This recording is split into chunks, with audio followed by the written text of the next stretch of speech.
Now the first, and again, always follow the same procedure when you do this. You're a lot less likely to forget something important if you always do it the same way every time. So the first thing I always do is I always tighten up this rope. And this is important because if this rope is loose, then the bottom of my stand can drop down about 5 or 6 feet, and I can probably still get it back up to where I need it, but I don't want it to drop at all. So I pull this up tight and then just wrap it around the base of the top part of the stand a couple times, and then take it and hook it back on itself. Now the newer models of the Viper have a kind of a slightly different system. I don't remember exactly how it works, but you get the idea. You want this connection to be fairly tight so that the bottom of the stand can't drop down, because this is the only thing other than just the friction of the stand on the tree that's holding it up. Okay, so I've got that on there. The next thing is I always have my strap in this pocket. So just take it and reach around the tree at chest height like this, and then bring it down. And you want the strap to go on the side away from the tree of this support piece here.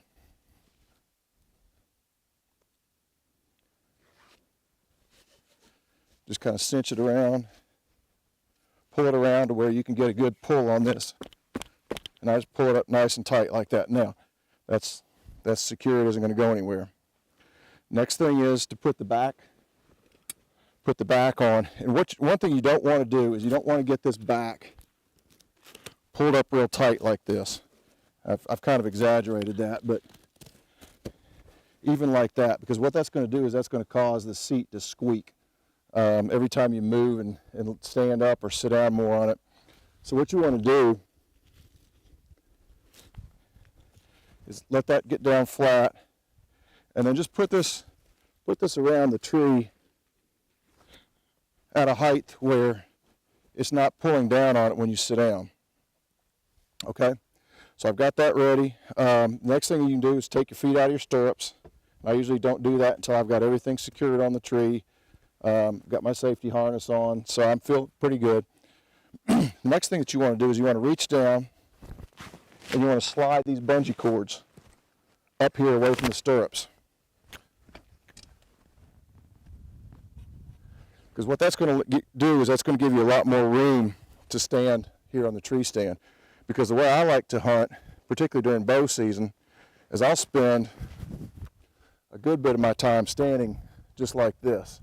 I probably stand as much as I sit down during bow season, and this way I've got room for my heels. Otherwise, my feet have to be out here like that, or I'm fighting that bungee cord the whole time.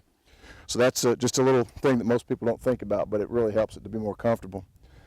Then when you're ready to sit down, you want to make sure that your harness is adjusted. Like if you're bow hunting, you want it to where you can just lean out enough to make the shot. This has probably got too much slack. So I'm going to take up a little bit of that. I always test this before I pull all my stuff up. Take a little bit more out of that.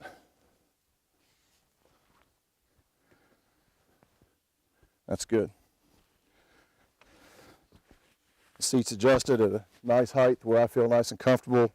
My knees make about a 90-degree bend, which is going to keep you from putting a lot of stress on your knees, and it's just really the most comfortable way to sit for a long period of time.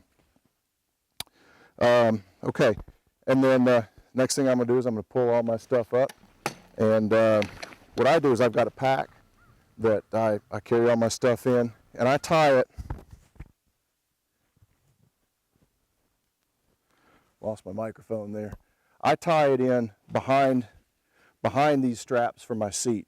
The reason being, like I said, I like to stand up, so if I've got my pack tied in here, these straps are going to catch. What I do is when I'm getting ready to stand up, and like if there's a deer coming, what I'll do is I'll just take my leg and just kind of get that seat up, and I can push it back, and this way I can stand here as long as I want, and I'm very comfortable because I'm leaning against the tree. But because I can slide those straps back, that seat's going to stay back out of my way. And that's it. I'm ready to hunt. All right, now I'm going to show you how to get out of the stand here. It's kind of a critical point because it is a time that you can potentially fall and injure yourself if you're not careful. So again, this is just the way I like to do it. What I like to do is I'll get down fairly close to the ground. Always make sure that you're climbing with your harness on. But now when I get down close, what I'm going to do is I'm going to go ahead and take it off because I'm going to be jumping down, and I don't want it to catch me while I'm jumping down.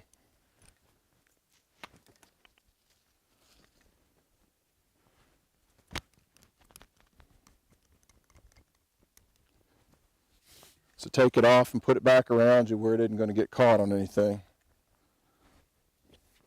Okay, and then take the last bite or two down, and sometimes you got to kind of get your weight up on your hands like this, and just work the bottom part down by pointing your toes down as far as you can, and get the bottom part of the stand to where it's nice and sturdy there. You want to kind of rock it back and forth a little bit, make sure it isn't going to fall side to side.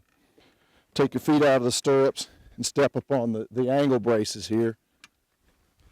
Then I drop the top part down like this, and then I step back on the very end of the stand, step over it with one foot while holding onto the tree so you don't fall, step over it with the other foot, and just lean down and jump down like that.